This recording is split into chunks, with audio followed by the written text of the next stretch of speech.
책 타임 패러독스에 의하면 행복은 그 사람이 속한 시간관에 의해서 결정된다고 합니다. 과거, 현재, 미래, 초월적 미래. 시간관은 이렇게 크게 4종류로 나뉘는데요. 각 시간관에는 명확한 장단점이 존재합니다. 우동이즘.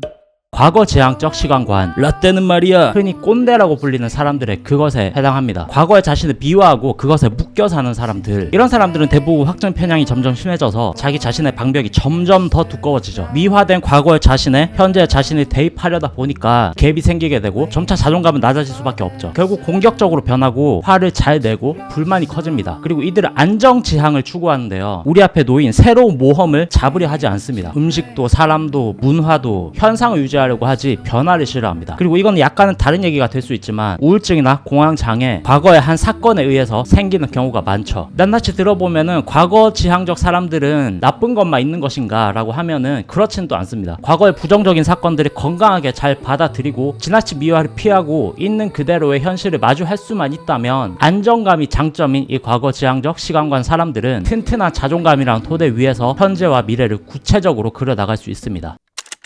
현재지향적 시간관. 현재지향적 시간관은 정치나 경제적으로 불안한 사회에서 많이 탄생하는 시간관입니다. 미래가 불안하니까 종잡을 수 없는 미래에 투자하기보다는 현재에 집중해서 즐기게 되는, 흔히 뭐 욜로, 워라벨, 까르페디엠, 이런 것들이 현재지향적 시간관과 맞물려 있는 것들이죠. 현재지향은 크게 3가지로 나눌 수 있는데, 첫 번째는 쾌락주의입니다. 고통을 회피하고 적극적으로 쾌락을 추구하는 사람들, 이런 경우에는 충동적이고 성실하지 못하고 정서적으로 불안한 경우가 많죠. 두 번째는 숙명론자들. 교육을 충분히 받지 못하거나 빈익빈 부익부가 극심한 사회, 도저히 개인의 힘으로는 뭔가를 바꿀 수가 없는 경우에 부정적인 숙명론자가 될 확률이 큽니다. 세 번째는 전체론, 불교나 명상이 중심이 되는 경우인데, 쾌락주의나 숙명론과는 결이 다릅니다. 개인적으로는 동양 철학의 꽃이라 생각하는 시간관인데요, 현재를 온전히 받아들인다는 것은 과거의 현재, 미래가 모두 하나로 통합된다는 경험을 주고 뭔가 더 할 수 없는 상쾌함과 안정감을 주는 경험을 선사하기 때문입니다. 저도 얕지만 명상 중에 한번 겪긴 했거든요.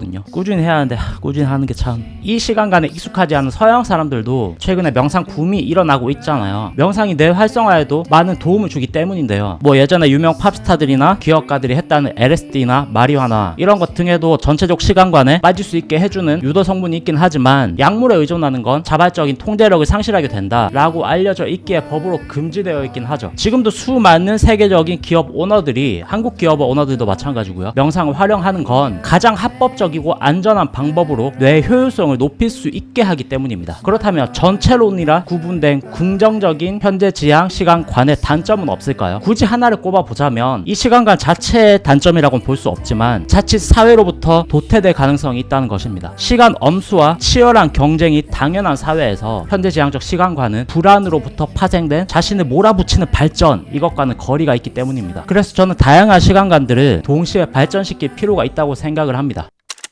세 번째, 미래지향적 시간관. 미래를 위해 현재를 사는 사람들을 일컫습니다. 이들은 미래를 위해 건강을 관리하고요, 과거를 떠올리면서 막 우울에 빠지는 경우도 작습니다. 맡은 일을 처리하는 데 특화돼 있고 투자를 하고 문제를 효율적으로 해결하고 인내도 잘하고 실패도 잘 극복해냅니다. 결국에 사회적 성공을 이룰 확률이 가장 높은 시간관에 해당하죠. 그런데 이들은 늘 시간에 쫓깁니다. 현재를 즐기지 못하고 자신의 시간을 방해받는 것을 가장 두려워합니다. 기다림을 잘 참지 못하고 성공을 위해서 많은 것을 희생합니다. 가족, 친구, 연인, 이런 것들 등. 그래서 번아웃에 걸릴 확률이 가장 높고 중년 이후에 공허함에 빠질 확률이 크죠. 그래서 이 미래지향적 시간관에 속한 사람들에게 필요한 게 현재지향적 시간관에 꽂힌 명상이라고 생각을 하고요, 반대로 현재지향적 시간관의 사람들은 미래지향적 시간관의 목표지향적인 이 면을 어느 정도는 받아들일 필요가 있다고 생각합니다. 모든 시간관은 상호 보완적이기 때문입니다.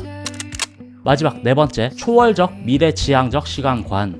이 시간관은 불교를 제외한 다른 모든 종교들의 시간관에 해당합니다. 불교는 현재지향적 시간관에 해당하죠. 이 시간관의 명확한 장점은 죽음 이후에 약속된 행복이 보장받는다는 것입니다. 그래서 지금의 삶을 선하게 살려고 노력하게 되고 성실히 살기 위해 노력하게 된다는 것입니다. 이러한 초월적 시간관으로부터 보장받은 행복에 대한 약속은 뭔가 불합리하고 힘들기만 한 지금을 위로해 주거든요. 그리고 사후에 징벌을 받을지도 모르는 모른다는 두려움 때문에 부정적인 행동도 자제하게 되죠. 종교가 주는 위로는 그 어떤 시간관보다 효율적일지도 모릅니다. 그러나 이 시간관 또한 단점은 있습니다. 현재 불합리에 무감각해지는 경우가 생기기 때문입니다. 아주 극단적인 예시를 들어보자면 모든 것은 신의 뜻이다 라는 말 한마디로 모든 게 다 통용이 돼버리죠. 그래서 안 좋은 쪽으로 활용도 많이 되고요. 뭐 종교 전쟁, 테러 이런 것뿐만 아니라 사이비 종교라거나 관련된 각종 문제들, 크고 작은 사회적인 문제들이 있잖아요. 이는 해석하기에 따라서 약간 논란이 될 수도 있기 때문에 구체적으로 언급하지는 않도록 하겠습니다. 인간은 다양한 시간관에 속해서 살아가죠. 도시인들은 주로 미래지향적 시간관에 속해서 살아가게 되고, 제가 사는 약간 따뜻한 기후의 섬나라 사람들, 뭐 발리라거나 필리핀이라거나 하와이라거나 이런 곳은 느긋하게 지금 행복을 추구하는 현재지향적 시간관에 속해 살아가게 됩니다. 앞서 말씀드렸듯이 시간관은 상호 보완적이거든요. 하나의 시간관에만 몰입해서 자신만 행복하다면 사실 그게 가장 좋은 거긴 한데, 문제가 있다면 우리 사회는 더불어 사는 사회라는 거잖아요. 자기 시간관에만 빠져있게 되면 타인의 시간관은 이해를 할 수 없게 됩니다. 왜냐면 내게 최고거든요. 결국 그러다 보면 속도에 장벽이 생기죠. 가능하다면 자신의 발전을 위해서도 다른 사람들 간에 원활한 커뮤니케이션을 위해서도 관심을 가지고 폭넓게 한 발짝씩 걸쳐보는 것을 추천드리고요. 다음 시간에도 또 책 읽다가 좋은 내용이 나오면은 이런 식으로 공유해드리도록 하겠습니다. 끝까지 봐주셔서 감사하고요. 도움이 되셨다면 구독, 좋아요, 알람 설정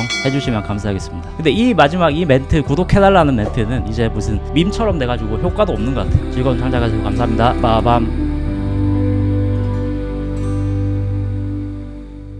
지나치게 도덕적인 사람이 되지 말라. 인생을 즐길 수 없게 된다. 도덕, 그 이상을 목표로 하라. 헨리 데이비드 서로우.